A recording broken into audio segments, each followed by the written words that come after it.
Alright, what's up guys? Got a little something different for you here today. Let's jump right into it. Shopping cart Kong vault. Took 3 tries. I'll show you how my day went. Alright, here we go.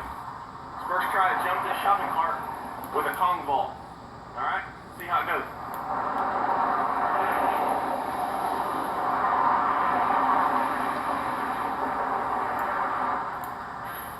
Ooh. Ow. That was a close one. That was close one. Almost tripped. So that one was close. What I had envisioned that I wanted to do is to Kong vault a shopping cart and just be able to land it. Right? That's what I envisioned. And this was spur of the moment. Second try. The first one I didn't run fast enough and I didn't commit enough to the jump. It's kind of a weird jump. So It really is. second try, Kong vault, shopping cart. Because you have to get your body horizontal and pull your knee, tuck your knees up like an airplane. Ugh. I hurt myself bad right there. I missed. I committed more to running and to the jump, but I was so focused on where I was going that like my hands, such a small little target to bounce off of or to bounce over and propel yourself over when doing a Kong vault, I completely missed it. So honestly, I underestimated how long it's been since I've been training, doing stuff like this. I used to train like this every day back home when I was applying for Ninja Warrior. And so it's been a long time. So I'm kind of rusty and got to get sharp again. So that's the mistake right there is I missed.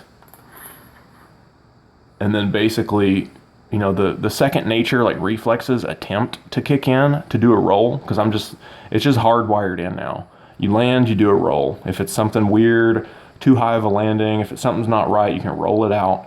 And so that kind of kicked in rather than straight face plant. But I underestimated my skills and how long it's been since I've sharpened them. So I want to point that out.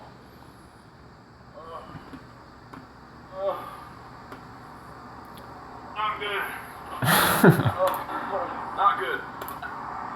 All right. Oh my gosh, my shoulder. So here's what's funny though. What's funny about that? Is I This. just saw a Corvette drive by with some mad pipes on the back. Mad It was pipes. So good. Mad pipes, yo. The license plate said it said third try. So give me a minute to recover.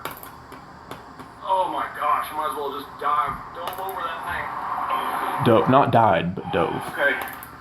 Third try. Should have been on the grass. And that's another thing too, like if you're just getting started in this or easing back into getting sharp again, make sure that you've got like a good environment. Like with this grass, this is lush grass. If I would have been doing it from there, if I would have thought about it, but this was impulse, spur of the moment. I was like, yeah, let's do, there's a shopping cart, let's jump it. If I would have been thinking about it, clip the knee right there.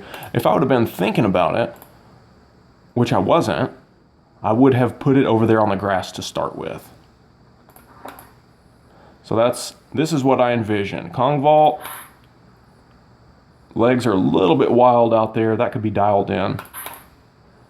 I hit my knee on that little baby back. Nothing against the little baby back, but you have to account for that. So it's like 95% of what I envisioned.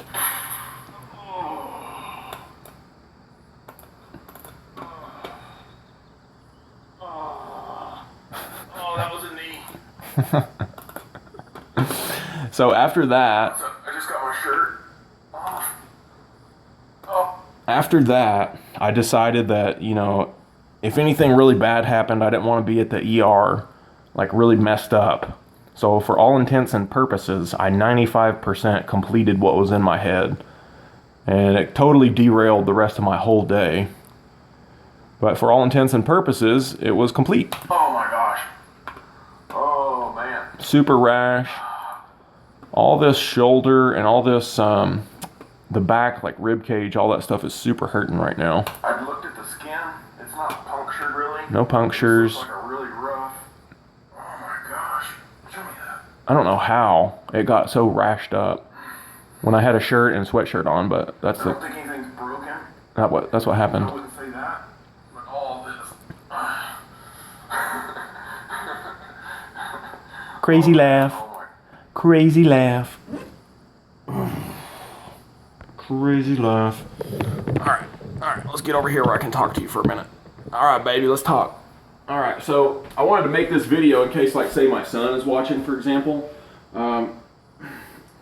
This hurts, dude, like, just moving stuff around. I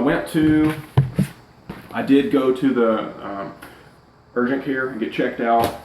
I don't think anything's super hurt or broken. I didn't have them do x-rays and MRIs and all that. It was going to be like $1,400. So I talked to the guy. He thought it looked like it was okay, but said to keep an eye on it, ice it. You know, over the next couple of days, if it gets worse, you know, I might consider looking at it a little deeper. So I really wanted to just make this video maybe for, say, my son or somebody else who's into parkour, and just say, like, look, if you're a beginner or you're easing into this, please, for the love of God, take care of yourself. And God has given us a mind of discernment. So like I said, I could have been on grass. If you're brand new and never done a Kong vault, do it on like a low wall, like a 2 or 3, 4 foot wall that's next to some grass, or those sawhorses. I used to practice on sawhorses back home. There were some wooden sawhorses. I would bounce over those. And it was easy. You get tripped up, fall on the grass. You might get a little dirty, but not hurt. Okay? So we need to be aware of our environment and what we're doing. I see some of these guys like Steve-O and those dudes doing all these stunts. They got a new movie. I just got to say, there is no honor in hurting yourself or hurting someone else for some kind of like putting it on film to try to get views. There's no honor in that. There's honor in keeping God first and doing right by God and other people. So it's kind of like a public service announcement. Here we go again. I'm saying something about XYZ topic and bringing it back to God, because that's really what's important. We take care of our body and our temple. So let's see, what was the other thing? I underestimated my skill level because I just assumed it would still be sharp. I'm pretty sharp and I'm pretty fit and healthy, and just getting back into this parkour thing, like, it's a fine line when you start doing tricks or stunts. I see dudes doing backflips off of stuff, and I've seen some videos of people really getting hurt.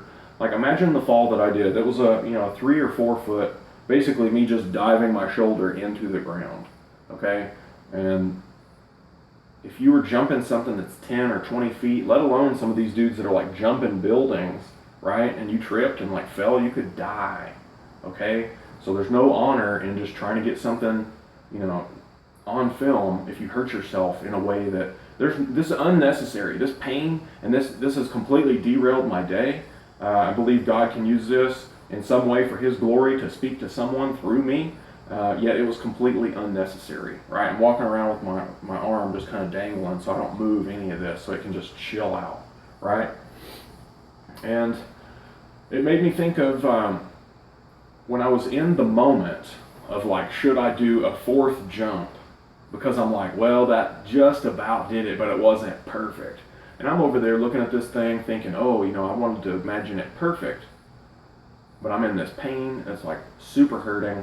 And I thought of like, okay, if I go to the emergency room and completely like break something or something bad, like, is that necessary? Like, no. So for all intents and purposes, 95% of what I envisioned, it wasn't perfect, but it was there. So it's like watching a little baby eagle try to fly and get hurt. It's like, I can still fly with this one. No, not that one. Oh, not for another week or 2, or however long it takes for this to heal.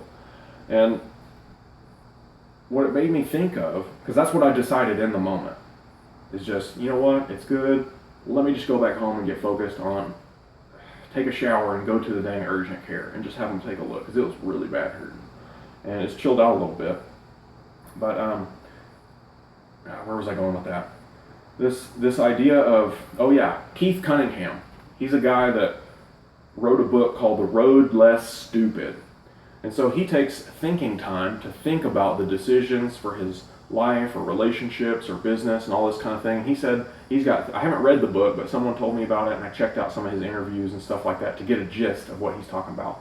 And he was saying when he takes his thinking time to make decisions on stuff and really thinks about stuff before making a decision, he thinks about what's the upside, what's the downside, and can I live with the downside if that happens? So a lot of people just envision this wonderful upside. They may be considered the downside. But how many people say, if the downside, the worst case scenario happened, can I live with that? And so I didn't even think about that in the moment. It's just like a version of it. But afterwards, I was like, that's Keith Cunningham. That's like decision metric number 3. Can I live with the downside? And I felt like I couldn't. And so I have been somewhat spared. I think this is going to take a little bit to heal and get back going. But I hope that is of a benefit to someone today. Maybe you got some enjoyment out of watching that. Maybe you got a laugh. Please be careful out there and take care of yourself. And if you got any comments or thoughts or whatever, share them. And if nobody else watches this but my son, oh, Lord be with you and protect you. Oh my gosh, especially from any kind of getting hurt real bad. Help you make the right decisions and have wisdom and discernment to make the right decisions to take care of yourself, whether that's my son or whoever else is watching this, okay? Until the next one. Peace. Oh my gosh.